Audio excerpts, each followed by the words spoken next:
అందుకనే ఆ భగవంతుడి దగ్గరికి వచ్చినప్పుడు ఆయన భగవంతుడిని ఎలా గుర్తించాలి, ఈయన అసలు సిసలు అవతారం అని ఎలా గుర్తించాలి, నేనే అని సత్యం అని చెప్పుకుంటే సరిపోతుందా?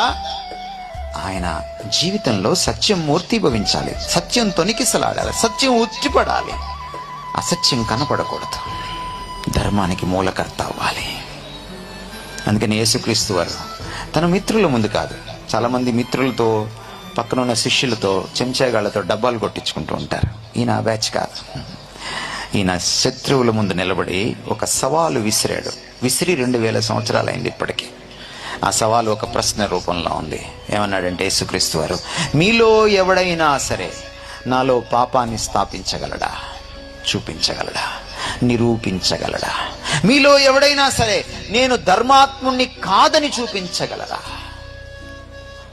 2000 సంవత్సరాల తర్వాత కూడా యేసుక్రీస్తులో తప్పు పట్టలేని పరిస్థితి.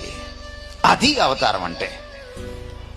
అందుకనే నేనే సత్యం అన్నాడు ఆయన.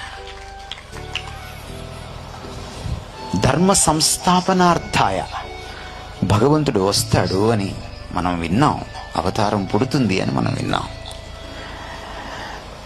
ధర్మమే లేనివాడు ధర్మ సంస్థాపన ఎలా చేస్తాడు? చేయలేడు. అందుకనే ధర్మ సంస్థాపన జరగాలంటే ఈ నేనే అని చెప్పుకున్న, నేనే సత్యం అని చెప్పుకున్న అవతారమే ధర్మ సంస్థాపనం చేయగలదు.